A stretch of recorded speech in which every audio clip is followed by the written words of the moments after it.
Le collectif antinucléaire des Bouches-du-Rhône vous présente sa demi-heure radioactive de contre-propagande sur le nucléaire.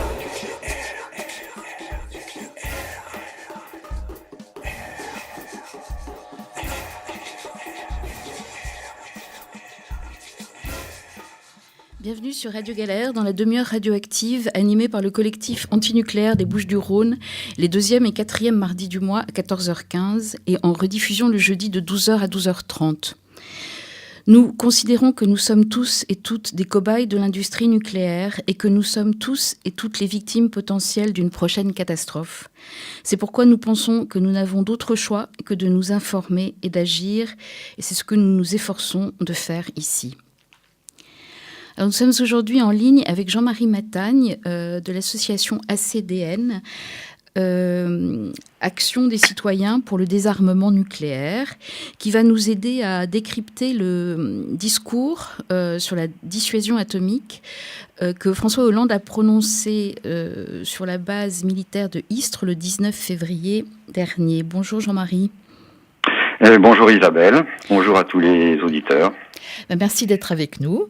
Alors, avant de décortiquer le discours de François Hollande, est-ce que tu pourrais nous faire un point rapide sur l'état des forces nucléaires militaires dans le monde, une sorte de compilation pour les nuls que nous sommes?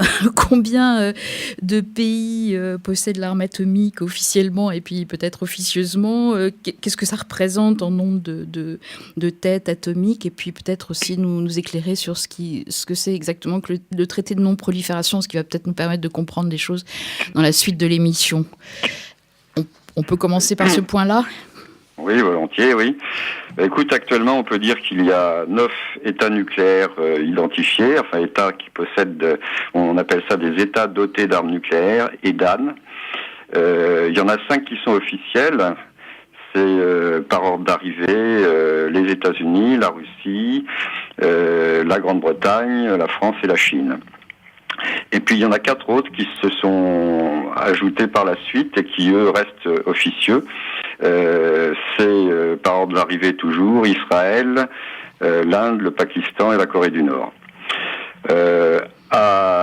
Au total, ces 9 États possèdent environ, enfin c'est une estimation d'un institut de recherche suédois, environ 16 300 têtes nucléaires. Par tête nucléaire, en fait, ça veut dire bombe, bombe atomique, voilà. Nucléaire ou thermonucléaire en général, c'est-à-dire à fusion ou à fission. Donc, ces têtes nucléaires, au total, au plus fort de la guerre froide, au milieu des années 80, il y en avait environ 70 000. On a donc baissé leur nombre, on est descendu, je disais, à 16 300 approximativement. Ce qui n'empêche que cette puissance, étant donné que chacune de ces bombes en moyenne est 10 fois plus puissante, voire plus que celle d'Hiroshima ou celle de Nagasaki, on arrive à une capacité de destruction de l'humanité, disons, mettons 5 fois, on pourrait entre 5 et 10 fois détruire la totalité des 7 milliards d'êtres humains. Voilà. Si on compare ça au résultat de la bombe d'Hiroshima. Bien, bon, ça nous met déjà dans l'ambiance. Voilà. Alors la France, quant à elle, a 300 têtes nucléaires. On le savait déjà depuis l'annonce faite par Nicolas Sarkozy en 2007. Enfin, c'était le projet. On avait à 348 à l'époque. Il a annoncé qu'elle passerait en dessous des 300. Et donc Hollande a confirmé à Istres, là, le 19 février, que on en avait 300. Alors il faut savoir que chacune de ces têtes a une puissance variable entre 100 et 300 kilotonnes, c'est-à-dire l'équivalent de 100 000 ou 300 000 tonnes de TNT, donc l'explosif classique, et que la bombe d'Hiroshima faisait 15 kilotonnes. Donc si on rapporte les chiffres que la France, que Hollande a donnés pour les têtes nucléaires françaises, 300 têtes, certaines se font 100 kilotonnes, les autres 300, c'est même la majorité. enfin non, c'est pas la majorité. Il y en a 96 qui font, enfin non, il y en a 150, la moitié en gros, qui font 100 kilotonnes et autant qui en font 300. Et paradoxalement, c'est celles qui sont aéroportées qui sont les plus puissantes. Et donc, si on additionne tout ça, on arrive à quelque chose comme plus de 11 000 fois, plus de 110 000 fois, pardon. Là, ces chiffres, à ce niveau-là, on ne sait plus. Oui, ça ne veut plus rien dire, en fait. L'équivalent d'Hiroshima. Enfin, disons que ce que la France appelle la stricte suffisance, c'est une capacité d'éliminer, de tuer à peu près entre 500 millions et 1 milliard d'êtres humains. Voilà. C'est la stricte suffisance pour notre défense. Oui, on reviendra à cet élément de doctrine qui a été réitéré par François Hollande. Alors, on a, en fait, en France, on a à la fois des sous-marins, si je comprends bien, et des avions, enfin des avions qui sont capables de porter des chars. Et à Istres, en particulier, bon, ça c'est à 40 km de Marseille. Bon, tu me diras, à cette échelle-là, qu'on soit à 40 km ou à 8000, ça fait plus grande différence. Mais pour donner une ordre d'idée à nos auditeurs, localement, ça veut dire qu'il y a quoi comme potentiel à Istres là qui est stocké? Alors, si les 3 escadrons là de 18 avions, soit des Rafales, soit des Mirage, des Mirage 2000, ouais. Sont tous les 3 basés ou vont être basés à Istres, puisque celui de Luxeuil est fermé maintenant. Ça fait donc 54 ASMP A, 54 missiles air-sol à moyenne portée, c'est ce qu'a annoncé le président, améliorés, et donc qui chacun sont dotés d'une tête nucléaire. Mais il faut remarquer que les 54 fois, disons 300 kilotonnes, voilà ce que ça donne. Hein. 54 fois, 20 fois Hiroshima. Hein. Voilà. Ça c'est dans notre backyard, dans notre jardin. Voilà, exactement. Et alors, pendant qu'on y est, si tu veux, pour passer en revue l'éventail français, les sous-marins nucléaires, il y en a 4. Hein. Avant, il y en avait 6. Un sous-marin nucléaire lance-engin, SNLE. Il y en avait 6. Ils ont progressivement été remplacés par 4 SNLE-NG, c'est-à-dire sous-marins nucléaires lance-engin de nouvelle génération, qui chacun ont à bord 16 missiles. Alors, M45 et maintenant c'est des M51. Et chaque missile lui-même a 6 têtes nucléaires. C'est des missiles MIR-V, c'est une expression américaine, mais donc il y a plusieurs têtes nucléaires qui peuvent partir du missile et arroser en quelque sorte toute une région. Et eux, ils sont à l'arrivée. Et ces sous-marins, donc sont ça fait 96, à Brest. 6 fois 16, ça fait 96 têtes nucléaires par sous-marin, multiplié par 3. Hein, voilà. Alors ces sous-marins, ils sont basés à Brest, à l'île Longue. Et puis, alors juste pour préciser quelque chose, parce qu'il y a quelquefois confusion à Toulon, pour rester dans la région. À Toulon, sont pas des sous-marins qui portent des missiles nucléaires. Hein. Ils sont simplement propulsés, c'est ça? Oui, alors c'est les sous-marins nucléaires d'attaque qui sont en quelque sorte les chiens de garde des SNLE, qui sont à la fois défensifs et offensifs sur les autres sous-marins, enfin les sous-marins des puissances adverses. Oui, et ceux-là, effectivement, ils sont propulsés, tous ces sous-marins, les SNLE et les SNA, sont propulsés par des réacteurs nucléaires.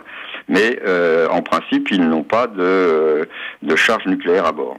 Par contre, les Rafales, puisqu'il y en a qui sont sur le Charles de Gaulle, on nous signale qu'ils sont en intervention actuellement au Moyen-Orient. Ouais.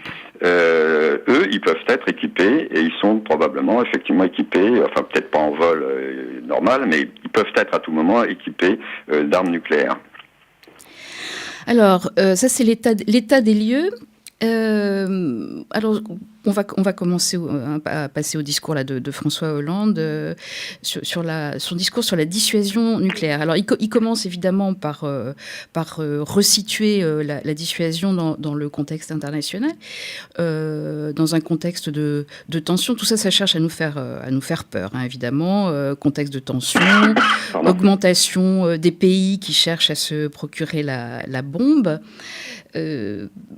Voilà. Et alors, je le cite au hasard, c'est particulièrement grave de le constater, la possibilité de conflits étatiques nous concernant directement ou indirectement ne peut pas être écartée.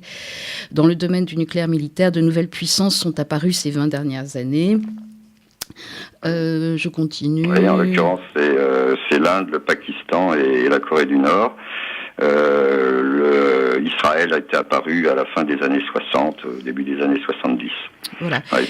Et il nous parle bien d'un contexte de montée des tensions. Il continue évidemment avec la menace.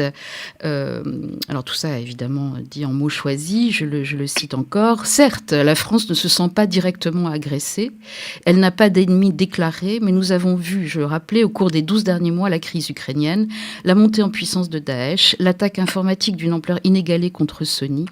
Des surprises, donc, voire des ruptures sont possibles, et la réapparition d'une menace étatique majeure pour notre pays ne peut pas être exclue. Alors là, on a le paysage, sauf que je ne comprends pas très bien ce qu'on peut faire contre... Enfin, ça, c'est une question bête peut-être, mais ce qu'on peut faire contre Daesh et les terroristes avec des armes de dissuasion. Alors justement, il y a quelque chose d'intéressant, c'est la répétition du terme menace étatique, du terme étatique. Hein. Oui. Donc il y a ce passage là que tu viens de citer. Auparavant, il y avait la possibilité de conflit étatique, nous concernant directement ou indirectement. La réapparition d'une menace étatique majeure pour notre pays ne peut être exclue. Plus loin encore, la dissuasion, c'est aussi ce qui nous permet de préserver notre liberté d'action et de décision en toutes circonstances, parce qu'elle est celle qui me permet d'écarter toute menace de chantage d'origine étatique qui viserait à nous paralyser. Et un peu plus haut aussi, la dissuasion nucléaire vise à protéger notre pays de toute agression d'origine étatique contre ses intérêts vitaux. Donc il y a le terme étatique récurrent, tout simplement parce que les partisans de l'arme nucléaire sont obligés d'admettre que elle est totalement inopérante par rapport aux menaces d'origine terroriste. Hein. Donc c'était une contradiction dans le enfin bon, on nous fait peur, mais en fait le fait de posséder l'arme atomique ne peut pas nous rassurer par rapport à une lutte contre le terrorisme. Alors après nous avoir fait peur, alors là on nous rassure, hein, puis évidemment on justifie la dissuasion nucléaire. Tu vas peut-être nous préciser exactement ce que c'est que ce concept de dissuasion nucléaire, mais il y a en tout cas une espèce d'ode à cette dissuasion nucléaire qui donnerait envie à n'importe quel pays de posséder des armes atomiques. Comme tu l'as dit, la dissuasion, alors je cite François Hollande, c'est ce qui nous permet de préserver notre liberté d'action et de décision. Plus loin, il y avait la dissuasion stimule nos efforts de recherche et de développement et contribue à l'excellence et à la compétitivité de notre industrie. La dissuasion, c'est merveilleux. Alors, en fait, c'est basé sur quoi cette dissuasion là ? C'est un concept franco-français, ça, ou Non, oui et non. C'est-à-dire que les autres aussi disent que s'ils ont des armes nucléaires, c'est pour dissuader l'autre ou les autres de les attaquer avec les mêmes armes. La particularité du discours français, c'est que cette dissuasion est censée nous défendre contre tout, pratiquement. Alors, on n'ose quand même pas dire qu'elle ne peut pas nous défendre contre le terrorisme, on le laisse entendre quand même, mais elle peut nous défendre aussi contre une attaque de type conventionnel, par exemple. Donc si on était attaqué avec des armes conventionnelles et que notre territoire, par exemple, était menacé, alors on pourrait utiliser l'arme nucléaire. Oui, en fait, il y a effectivement, François Hollande l'a répété, on peut donner un avertissement. Hein. Il dit néanmoins, je ne peux exclure qu'un adversaire se méprenne sur la délimitation de nos intérêts vitaux, les intérêts vitaux de la France. C'est pourquoi je veux rappeler ici que la France peut marquer sa volonté à défendre nos intérêts vitaux par un avertissement de nature nucléaire ayant pour objectif le rétablissement de la dissuasion. Ce qui veut dire que ça n'est pas uniquement défensif. On se laisse le droit de donner les avertissements. Oui. Alors, d'une part, il y a la définition des intérêts vitaux. Cette définition est à fluctuation, à géométrie variable. On ne sait jamais exactement quels sont ces intérêts vitaux. On ne l'a jamais su et on se garde bien de le dire. Par exemple, là, il dit « La définition de nos intérêts vitaux ne saurait être limitée à la seule échelle nationale. » Hein.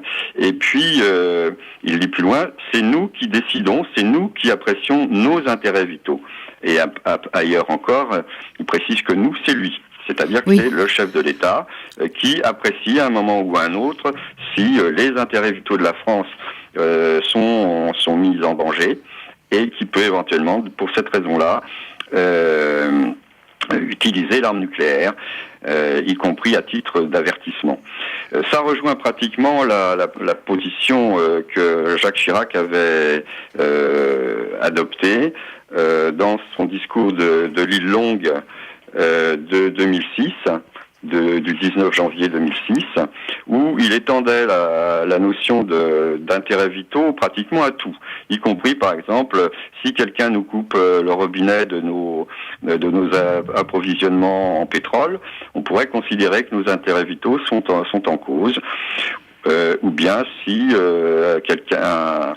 un agresseur hypothétique agressait un de nos alliés, on pourrait aussi considérer que nos intérêts sont en jeu, là, etc. Bref, il y a une totale liberté, une totale obscurité quand même sur la définition des intérêts vitaux. Et comme tu l'as dit, pardon, oui. Vas-y, continue, excuse-moi. La particularité, c'est qu'il n'y a qu'une seule personne en France qui est capable de les définir, ces intérêts, qui a la légitimité pour les définir. C'est le président de la République. Oui. Alors ça, c'est quand même dans la lignée de... Bon, on y reviendra tout à l'heure. Alors, cette doctrine, parce que c'est comme ça que ça s'appelle, cette doctrine de dissuasion, elle comprend plusieurs éléments qui ont été réaffirmés par François Hollande. Donc, alors, pas d'attaque sur les populations, mais sur les centres de pouvoir, c'est-à-dire les centres névralgiques, politiques, économiques et militaires.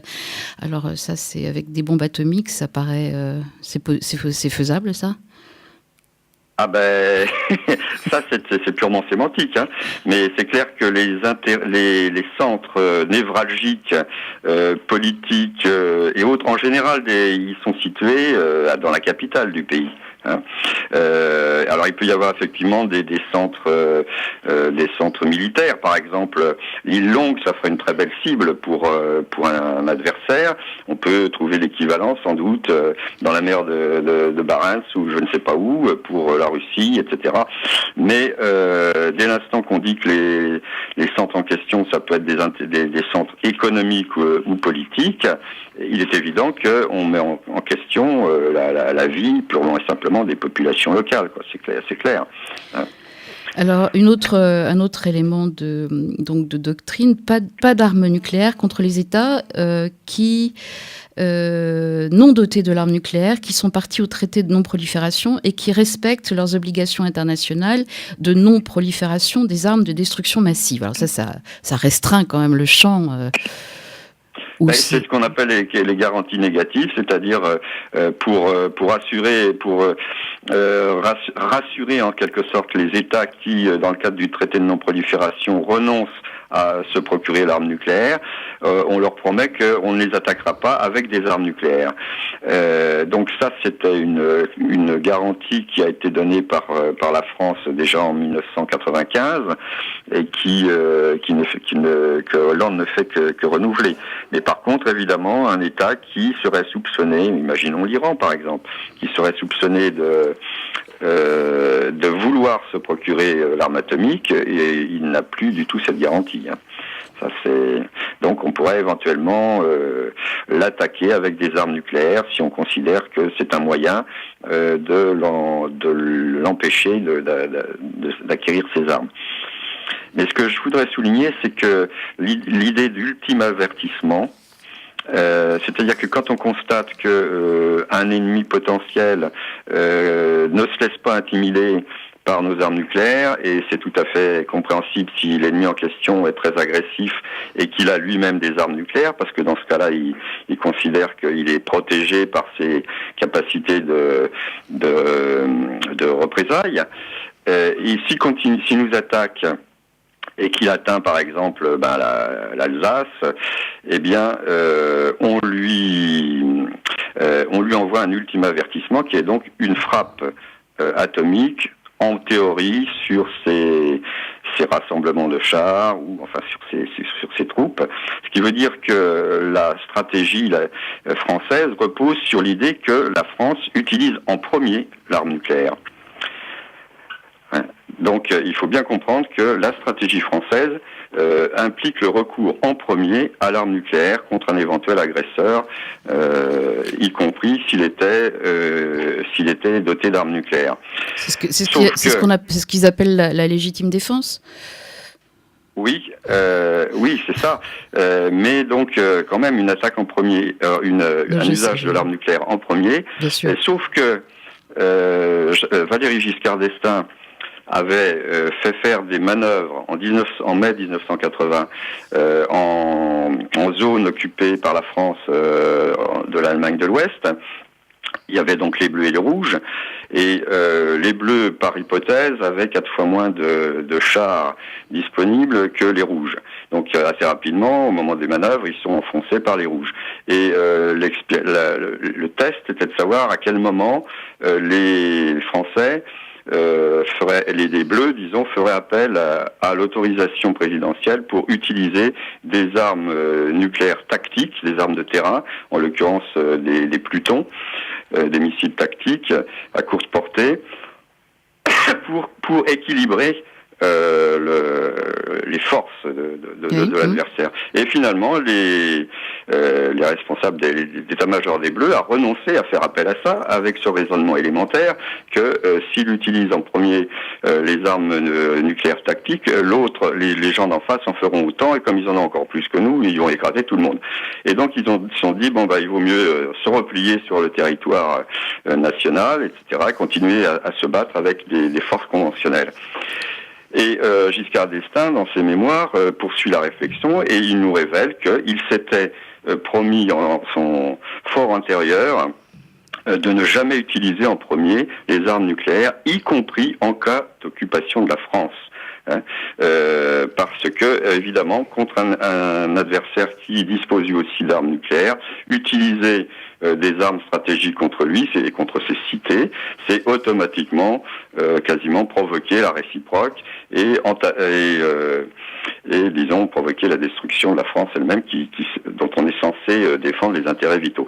Donc en clair, Giscard d'Estaing, dans un mouvement de bon sens, laissait entendre qu'il préférait l'occupation de la France à l'utilisation d'armes nucléaires contre un envahisseur qui lui-même serait doté d'armes nucléaires. Voilà. Alors, on peut peut-être... Autrement dit... Oui.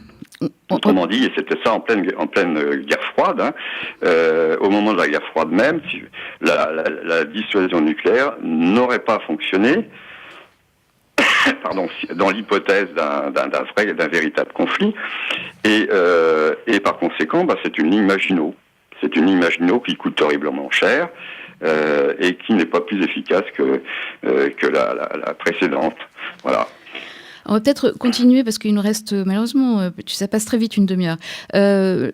Continuer sur le discours de François Hollande, et en particulier sur les soi-disant, enfin les efforts de la France pour le désarmement. Alors, des promesses de ce type, je cite François Hollande, « Je veux rappeler solennellement les engagements, la France ne produit pas et ne produira pas de nouveaux types d'armes nucléaires. » Ça paraît être un effort. Est-ce que c'est vrai ? On ne peut pas savoir ce qu'il y a derrière les déclarations et dans les têtes. Simplement, ce qu'on sait, c'est que au Barth, pas très loin de Bordeaux, en Gironde, il y a un centre qui s'appelle le Laser Mégajoule, le LMJ, qui fait des recherches fondamentales sur la fusion. Mais qui est entre les mains de l'armée, c'est-à-dire que c'est la défense qui gère exclusivement ce laser mégajoule. Et en réalité, l'objectif de ces recherches, c'est d'essayer de voir s'il y a moyen de provoquer une fusion en utilisant des lasers, donc fusion d'hydrogène, enfin d'éléments les plus légers de la matière, sans recourir à l'explosion d'armes atomiques fissiles pour obtenir la température très très élevée qui est nécessaire pour obtenir la fusion. Donc actuellement, si on veut, les armes thermonucléaires, les bombes H, les armes à hydrogène, sont allumées en quelque sorte par des armes à fission, des bombes atomiques, des bombes A. Mais si on pouvait se passer de cet allumage par les bombes A, on aurait des bombes qui pourraient obtenir une quelconque puissance et qui pourraient devenir éventuellement des armes de terrain, des armes tactiques. Voilà. Il y a aussi, même si c'est pas de nouvelles armes, François Hollande parle d'adaptation. Alors c'est plutôt que de nouvelles armes, mais enfin il y a quand même le missile M51 aussi qui est en préparation. Alors c'est une version améliorée, mais bon, enfin ça n'a pas l'air de très bien marcher, puisque. Ouais. Il y en a un qui a explosé il n'y a pas très longtemps en baie d'Audierne, là, explosé en vol. Oui, c'est le dernier essai qui a échoué. Bien sûr, il y a toute une série d'armes nouvelles. Il y a les SNLE en tant que tel déjà. Le 4e SNLE, c'est encore un élément nouveau. Il y a les ASMP-A améliorés, ce sont de nouvelles armes.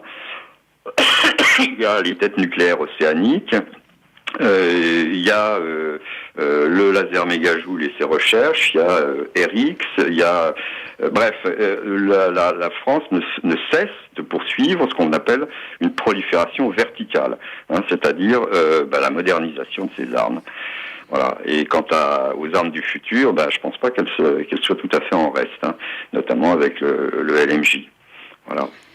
Alors, dans les efforts cités, enfin les efforts ou l'autosatisfaction de la France dans le processus de désarmement, François Hollande cite aussi le fait que la France a arrêté la production d'uranium et de plutonium pour les armes nucléaires.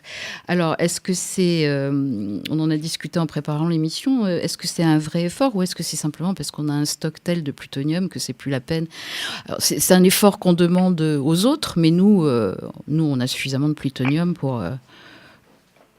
Oui. Alors, bien sûr, il y a au moins 80 tonnes de plutonium qui sont stockés à La Hague.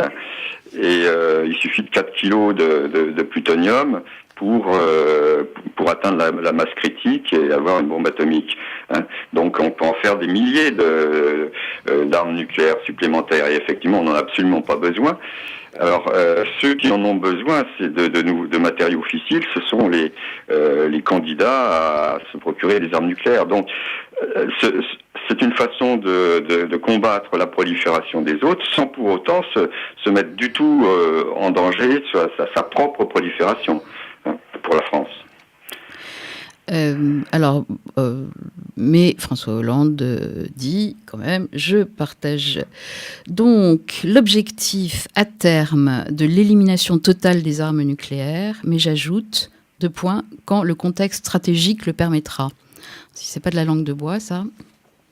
Si, parce qu'il y a la petite incise là, à terme. Oui. Quel terme?